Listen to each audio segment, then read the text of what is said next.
I was asked to give you some updates on what's happening on the side of neighboring rights in EU copyright law. And indeed, this has become a relatively fashionable topic these days. Strange enough, because neighboring rights have always been considered as a sort of Cinderella by copyright academics. However, in the past decade or so, they have been subject to epochal shifts, which made us rethink their role and focus our attention on their evolution.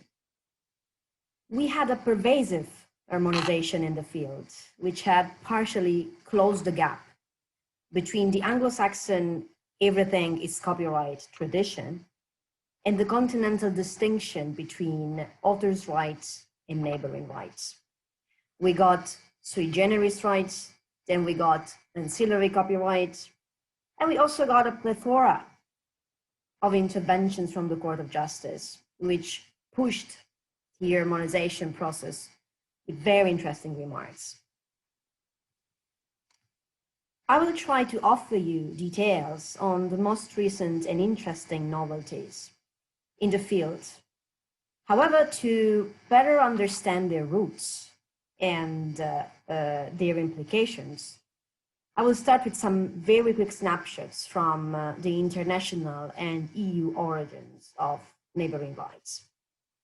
I'll then move to the recent introduction of forms of ancillary copyright by member states, analyzing content in criticisms. And from this, I will comment on the introduction of ancillary copyright by member states. Once again, trying to figure out the way how this links with the introduction of ancillary copyright from first publishers in the Directive on Copyright in the Digital Single Market. I will later on conclude with an analysis of the most recent evolutions of the case law of the Court of Justice in the field, with a particular focus on Pelham and on Spedidam versus INA, to try to understand which direction we have taken and where this is leading us. In fact, the history of neighboring rights is a relatively recent one, because the first national statutes introducing them came up just in the 20s and the 30s of last century. And this happened because the technological process raised the need to protect not only the creativity of authors, but also the work of performers and the investments of phonogram producers and broadcasters. The first international treaty came in 1961, followed by a wave of national laws, most of them introducing neighboring rights for the first time. The EU harmonization started in 1992 and got its most recent edition in 2019. In 1961, the Rome Convention introduced a set of minimum rights lasting 20 years, differentiated per right holders and per subject matter, and limited by very specific exceptions. 30 years later, the WIPO Performances and Phonograms Treaty in 1996 adapted the discipline to digitization, adding the rights of making available and the right of rental, and prolonging the duration to 50 years. But it also excluded broadcasters from the protection and limited its scope to fixed performance. Then in the same year, the TRIPS agreement recalled the Rome Convention to have it applied among member states of the WTO, but also excluded broadcasters and limited its provisions to performers, protecting producers only against unauthorized reproductions. The EU harmonization, instead, started in 1992 with the Rental I Directive. The Rental Directive introduced the neutral term related rights, not to take a stance between the civil and common law tradition, It included in the list film producers and offered maximum harmonization for some exclusive rights and minimum harmonizations for others, fixing a term of 50 years of duration and using the same structure of exceptions as the Rome Convention did. Then, in 1996, the Database Directive introduced a sui generis right to protect the investments made in obtaining, verifying, presenting data against illicit extractions and reutilization of the material, again with tailored exceptions and a duration of 15 years renewable. Then the InfoSoc Directive in 2001 offered the horizontal definition of reproduction right, covering all right holders, so copyright owners and related right holders, and extended the making available right also to related rights. This created, of course, several problems with regard to the interplay between the definition of rights and exceptions provided by the Rental Directive and those provided by the InfoSoc Directive. And these problems were not really solved later on in 2006 when the Rental Directive was codified again. Against this background, complemented with two additional related rights by the Term Directive in 1993, member states reacted by reordering their provision and increasing the level of protection of related rights. But their courts, not unexpectedly, I would say, started having problems in managing the interplay between general and sector-specific sources, and also in handling new concepts, such as those of sui generis database rights. Some member states have maintained their existing neighboring rights or added new ones, and this increased even more, possibly, the fragmentation of national solutions, reinforcing what I would say is the move towards the industrialization of authors' rights. And although it cannot really be denied that copyright and related rights remain distinct as to their justification, as to their structure, as to their content, and in this way they are also treated by national courts, it's also true that the use of similar names and definitions for exclusive rights in the realm of authors' rights and in the realms of related rights have inevitably triggered questions and short circuits in national court practices. Against this very fragmented background, one of the first questions commentators felt the need to address concerned the degree of freedom left to member states in introducing related rights, particularly in light of recent attempts made by national legislators in this respect. Answers are scattered and contradictory, I would say. As we saw, the rental directives contain provisions that are both of maximum and minimum harmonizations. But already in Seymour versus Linus Sandberg in March 2015, the Court of Justice indicated that member states cannot broaden the scope of InfoSoc exclusive rights, a doctrine that was confirmed in the recent trio of the Grand Chamber in July 2019 in Funke Pelham, and Spiegel Online. Again in 2015, HP versus Reprobel specified that the list of InfoSoc right holders should be understood as exhaustive, so no further right holders can be added for the purpose of the application of InfoSoc directive provisions. But the question, of course, remains open. And it's not really a purely theoretical one, because very recently, in fact, 2 member states made it to the headlines for the introduction of a new right for press publishers. You may know that Germany did it in 2013 with the right of making available newspapers, magazines, or parts of them to the public for commercial purposes. The right lasted 1 year and was not opposable to authors or to journalists who were entitled to receive an equitable share of remuneration coming from the exploitation of this right. Spain did the same in 2015, but didn't introduce an exclusive right. It was an unwaivable remuneration right, which was subject to mandatory collective management.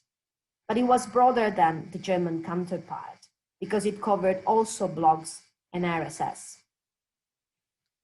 These interventions raised several criticisms because first, the measures were said to be ineffective and they proved to be ineffective.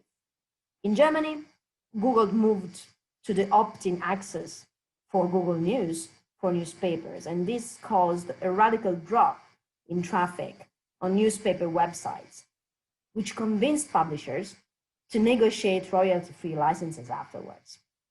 And the same drop happened in Spain after Google News pulled out from the market. Second point, strong evidence from economic studies has demonstrated that neighboring rights are becoming obsolete and somehow lacking an economic justification, particularly in light of the decrease in the investments needed to produce and distribute content, and also in light of the variety of alternative instruments available to fight piracy and to stimulate the licensing market. And apart from the lack of balance in the discipline, commentators also noted that this attitude from national legislators could lead to a mushrooming of national solutions with consequent fragmentation of the internal market, something that deserved an even stronger criticism if one considers the problems already created by neighboring rights to the systematic interpretation of copyright principles, copyright doctrines, and copyright concepts. Meanwhile, the German Act was declared unapplicable between private individuals by the Court of Justice in September 2019, which basically meant to strike down this legislation.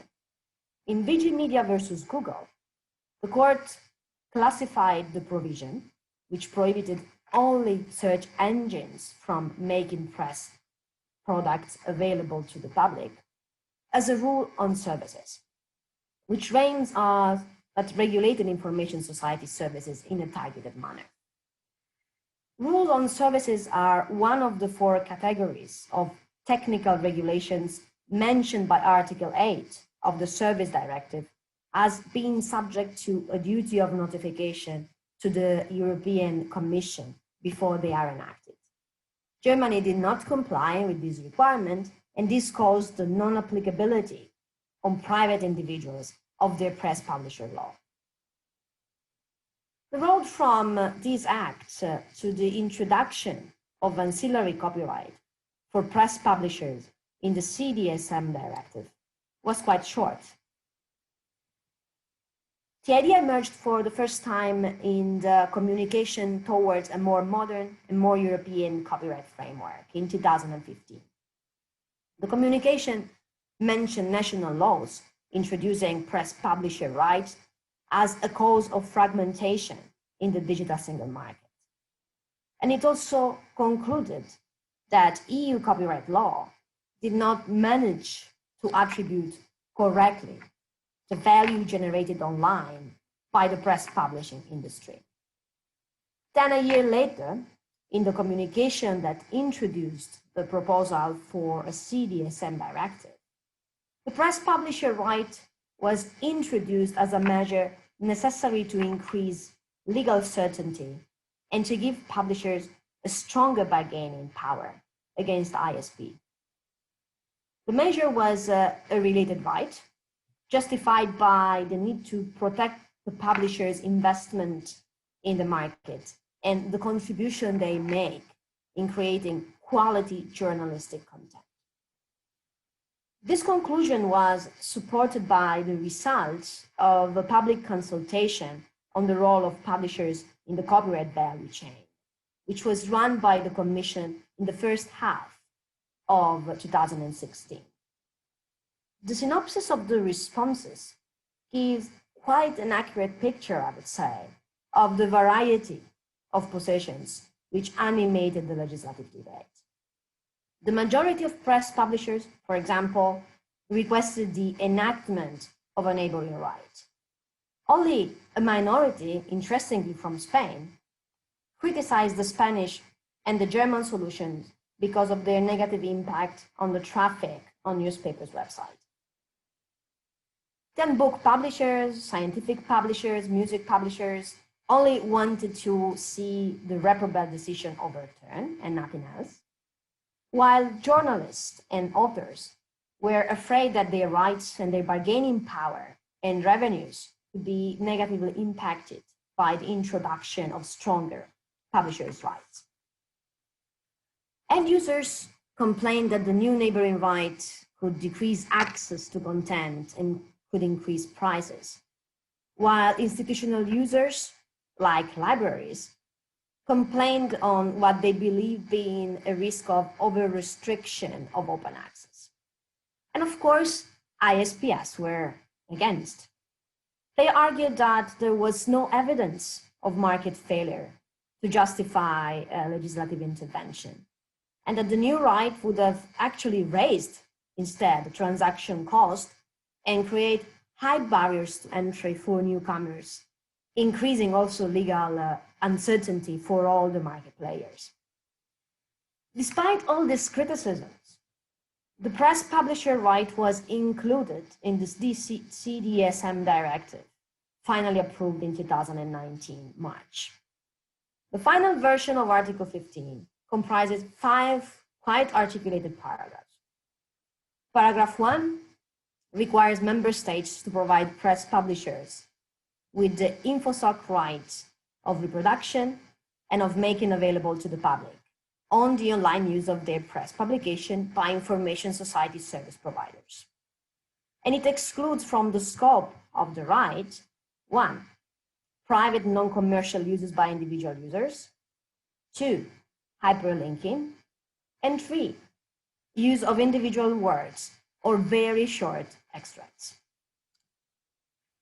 Paragraph 2 introduces what was called the primacy of the rights of authors and other right holders in respect of the works incorporated in press publication.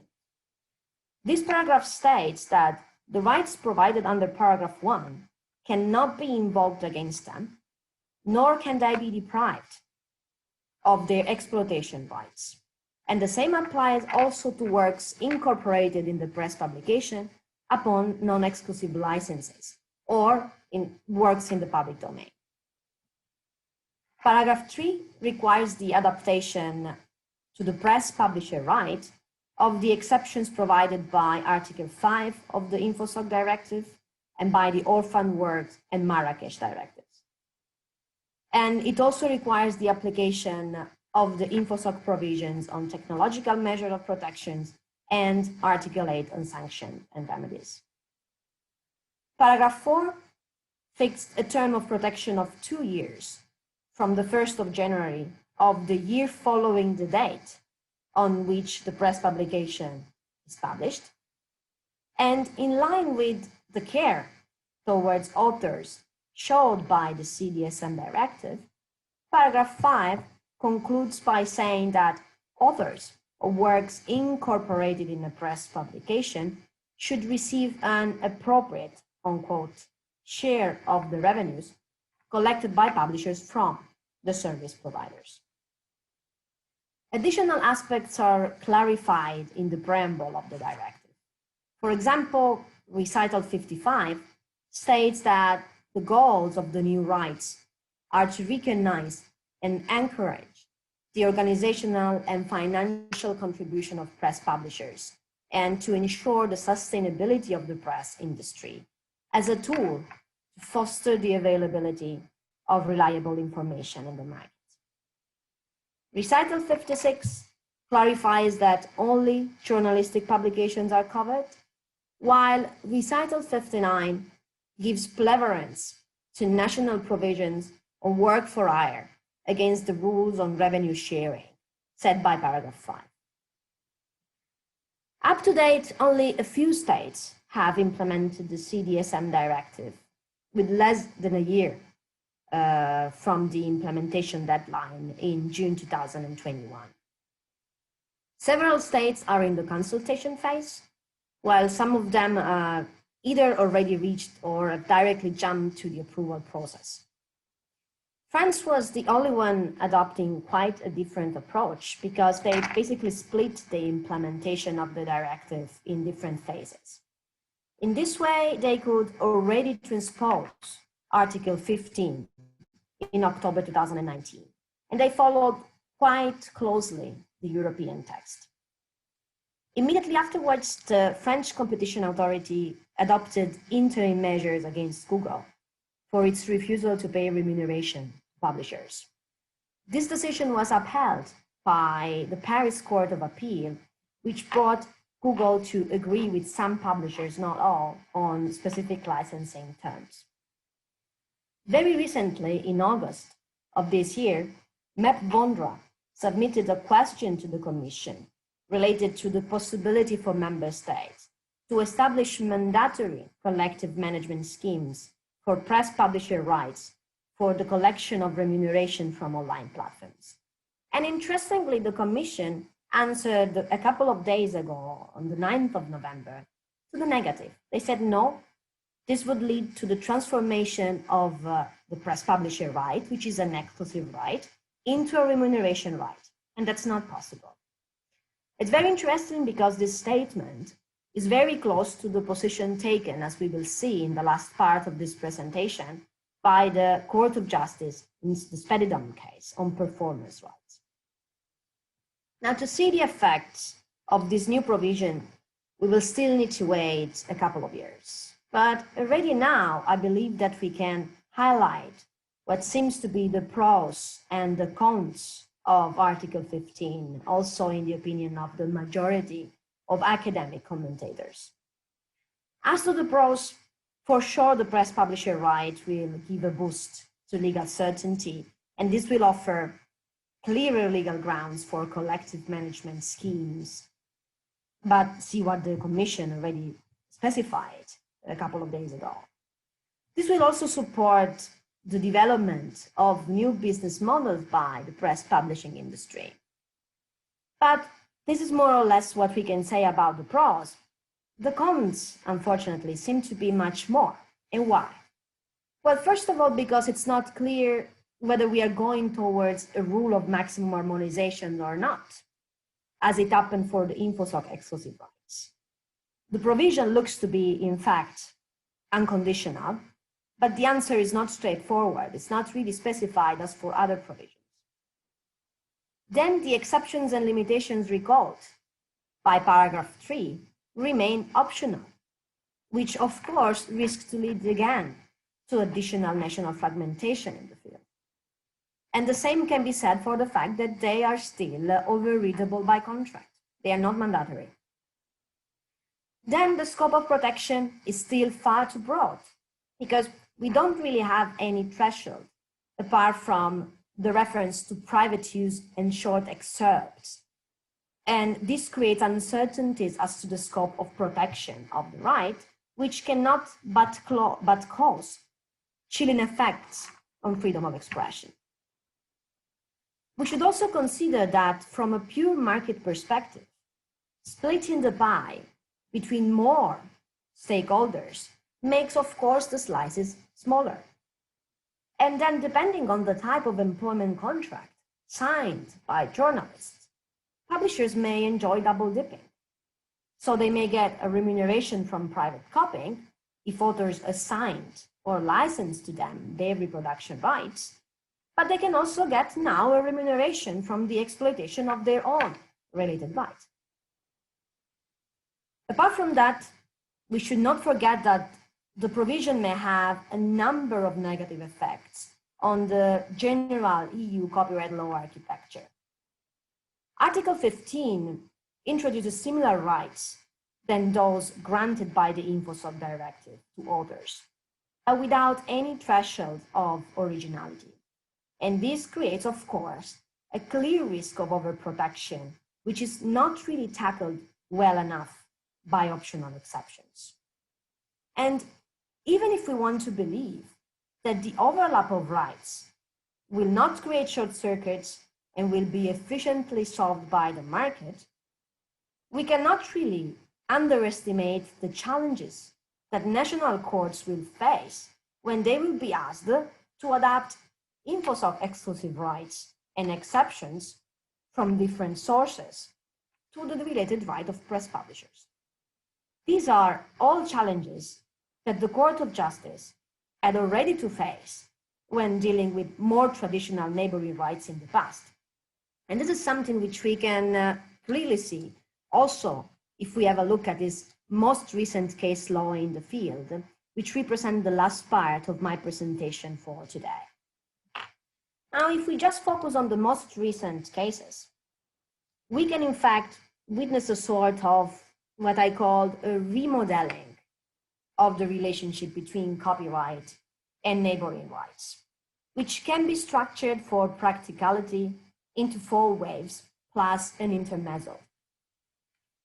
The first wave, which we can label that of reordering the puzzle pieces, start with SCF, Società Consortile Fonografica, versus Del Corso in March 2012. This was a case where at stake there was the possibility to define as communication to the public under Article 3 InfoSoc the broadcasting of a radio signal in a private dental practice. To answer the question, the court first defined the TRIPS agreement and the WPPT as part of the EU legal order, and the Rome Convention as a part of a legal order, but just indirectly, because of the reference made by Article 1, WPPT. Then the court stated that the interpretation of the notion of communication to the public has to align with the definitions provided by the respective international treaties of reference, which means that a convergence in the definitions provided by the various directives could be possible only if the treaties definitions were found to be convergent. Then the court reformulated the question by moving the question posed by the referring court from Article 3 InfoSoc to Article 8 of the Rental Directive. And interestingly, it made a clear distinction between the 2 provisions, because it argued that the InfoSoc rights are preventive in nature, while the right under the Rental Directive is compensatory. And this means that they must be interpreted differently. Despite this observation, it's true that the court decided to use the criteria developed to define communication to the public under the InfoSoc Directive. But it adapted them to the financial nature of the right to equitable remuneration under Article 8 rental. And it restricted for this reason the criteria to the intervention of the dentist in the broadcasting, to the profit-making nature of the broadcasting, and to the number of users involved. So it was a clear distinction made. Instead, a real convergence between the rental and the InfoSoc Directive was traced by Luxan a month before, in February 2012. Here, the court confirmed the possibility for member states to extend the presumption of transfer of rental right from the film director to the film producer, also to other exclusive rights. And it justified this conclusion by arguing that the presumption of transfer would be based on the same rationale of protection of investment and balance of interest in the 2 provisions, and also on the fact that the InfoSoc Directive has maintained the key concepts of IP protection present in previous directives. Along the same lines, the court denied the possibility for the film director to waive his right to equitable remuneration, and it did it, also interestingly, by drawing a parallelism between, on the one hand, the impossibility for right holders to waive their rights to fair compensation in case of private copying exception in the InfoSoc Directive, and on the other hand, the unwaivable nature of the remuneration due to authors in case of transfer of rental right, basically equating the notion of compensation and the notion of remuneration, confirming that the rationale behind the two provisions is the same. Again, in an attempt to streamline the interpretation of the various directives, in ETV versus TV catch-up, the court used provisions of the set cap directive to justify a reading of Article 3 InfoSoc that broadened the scope of communication to the public to cover also rebroadcasting of programs containing protected works, even if they were already received in the same geographical space by other technical means. And this process of convergence was completed in 2016 by REHA training, which confirmed the different nature of Article 3 InfoSoc and 8 rental, but it partially overruled SCF versus Del Corso by concluding that since the two rights involve the same right holders and refer to the same fact pattern, then they should be interpreted using the very same criteria in order to avoid conflicting and contradictory interpretations. For this reason, the court basically merged Del Corso with the case law on Article 3 InfoSoc, and it used the notion of the profit-making nature of the activity, not as in Del Corso, to determine whether or not there was a communication to the public under Article 8 rental, but only to calculate the remuneration due to right holders. The second wave, in partial contradiction with the first wave, circumscribed the degree of freedom left member states in the field and created a distinction between different categories of right holders. This was the case of HP versus Reprobel in 2015, which denied the possibility for member states to allocate to publishers part of the fair compensation due to right holders in case of reprography and in case of private copying under the InfoSoc directive. The court said, no, this is not possible. You cannot extend it to publishers because they are not listed among the holders of reproduction right provided by Article 2 InfoSoc. So this means that no harm can be caused to them to justify the compensation due in case of private copy. In addition, the court also added, and that's a very strong market-based consideration, that no compensation should be due to publishers because this would deprive other reproduction right holders of part of their fair compensation. As we said before, if you slice the cake more and the cake doesn't grow, then the slice gets smaller. Reprobel was harshly criticized in the public consultation on the press publisher rights, as we saw before. The EU legislator accepted those critiques and reacted by introducing Article 16 of the CDSM directive. This article overcomes Reprobel and states that the transfer or license to publishers of the right of reproduction is a sufficient legal basis for them to receive a share of fair compensation under Article 5, 2A and B of the InfoSoc directive, reprography and private copying. As explained in recital 60 of the directive, this provision was needed to protect publishers' investments, and it should apply also retroactively to schemes which were in place before the Reprobel decision.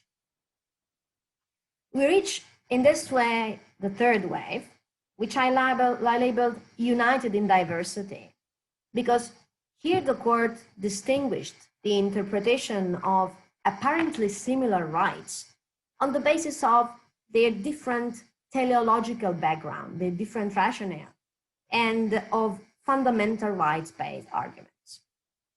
This was the case in Pelham, one of the three cases of the Grand Chamber of the 29th of July 2019. In the first question of the referring court, the court was asked whether Article 2, letter C of the InfoSoc directive on the right of reproduction of phonogram producers allowed or not producers to prevent sound sampling in the creation of new works, even if these samplings were very short. The court admitted that this was theoretically a reproduction in part, and this was in line with the literal interpretation of existing sources. It was in line with the objectives of the InfoSoc directive. It was also in line with the goal of protecting the investments underlying producers' rights. But at the same time, the court noted that the so-called fair balance between copyright and fundamental rights required to take into account the effects that such an interpretation would have on the enjoyment of the freedom of art protected by Article 13 of the Charter of Fundamental Rights of the European Union, which is exercised when someone uses a sample to create a new work.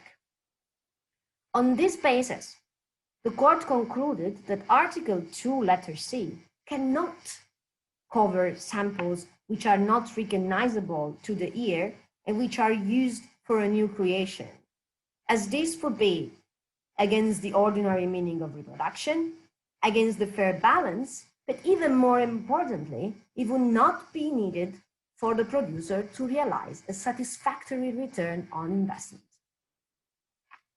In the second question, the referring court asked instead whether Article 9, rental, which is on distribution right of copies of the phonogram, applies also to works containing samples. So if a work containing just samples of a song can constitute a copy of the phonogram for the purpose of Article 9, rental, on distribution right.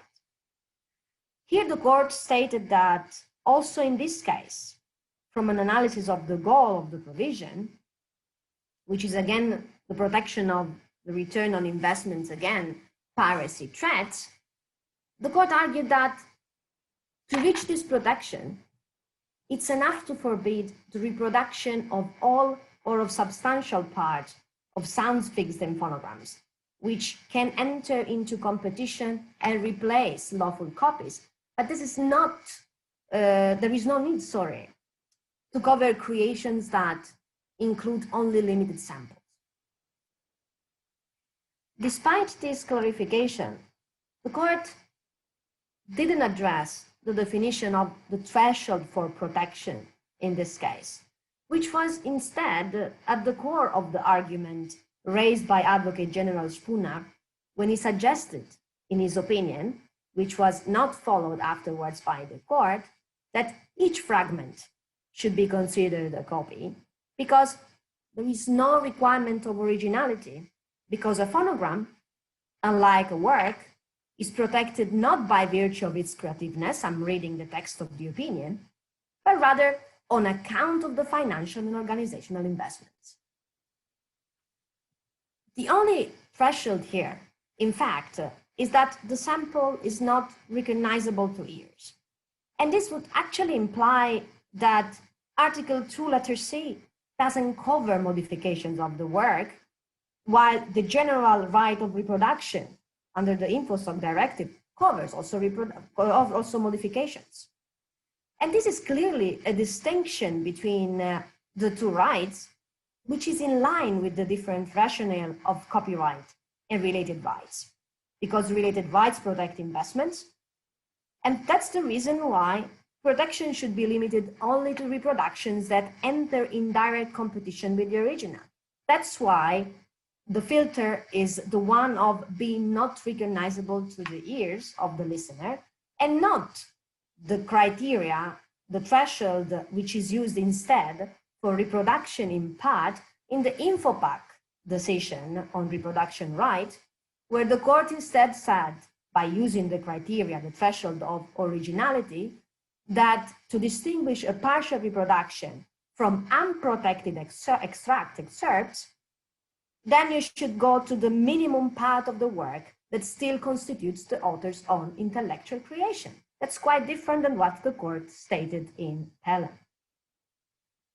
The last act of this remodeling is marked by Speridam versus INA, where few months later than Pelham in November 2019, so almost a year ago, the court seemed to rule in favor of a complete equivalence between copyright and related rights.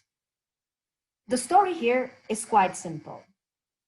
The heirs of a musician died in 1985 sued INA for marketing without their consent phonograms and videos of the musician's performances, which were produced and broadcasted by the national television.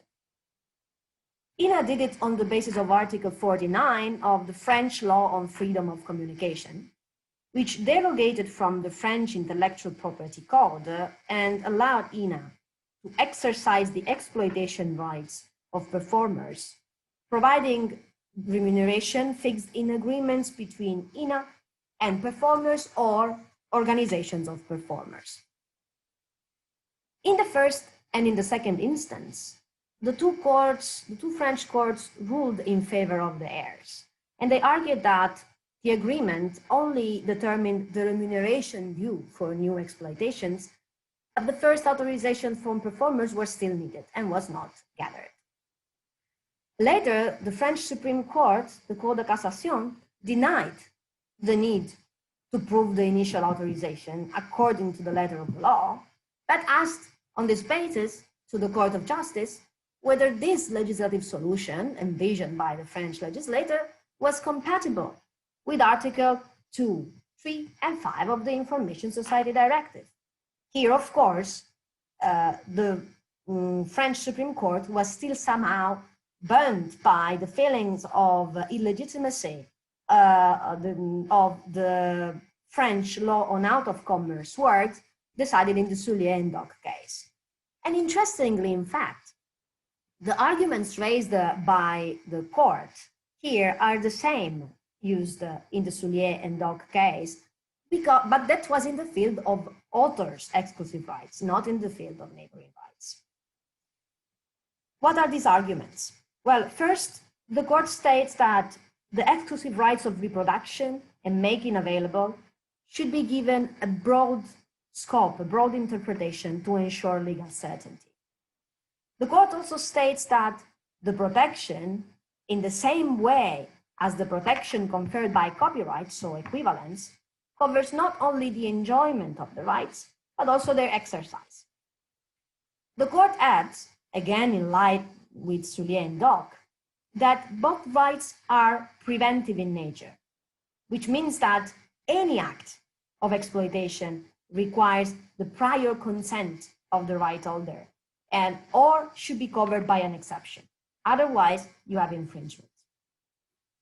This interpretation is considered in line with the high level of protection requested under Recital 9 InfoSoc and the need to obtain an appropriate remuneration for the use of the fixation.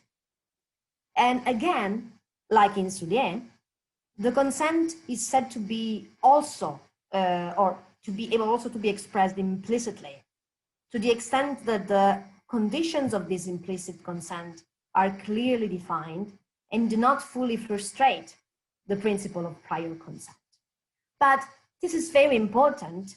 Differently than in Soulier, the scheme here is considered compatible with EU law because it is presumed that performers authorized the fixation of their work.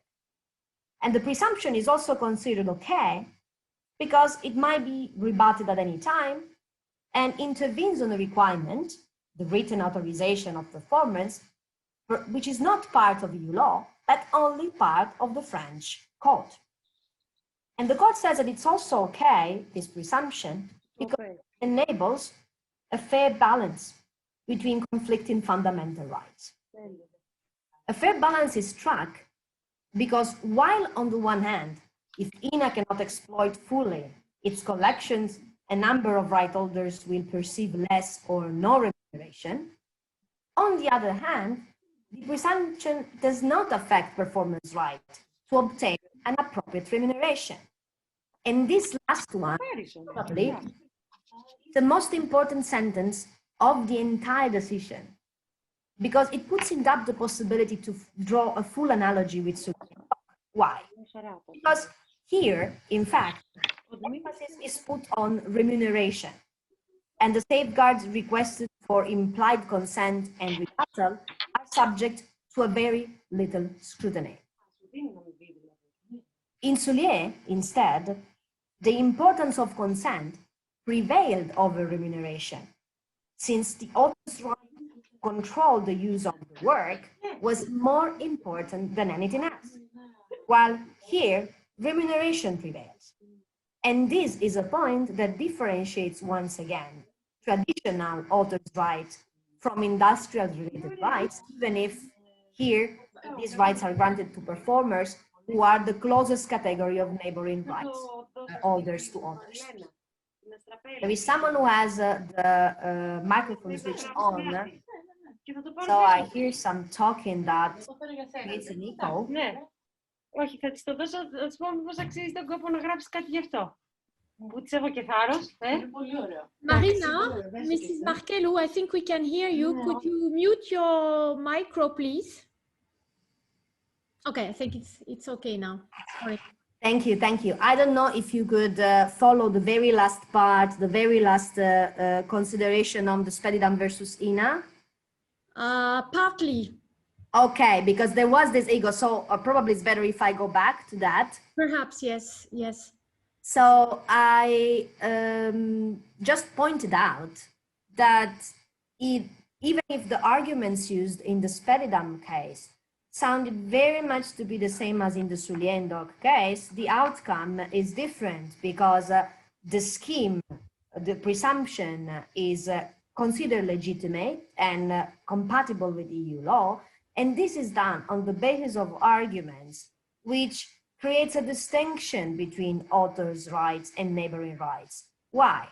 Because the court says that there is a fair balance between conflicting fundamental rights.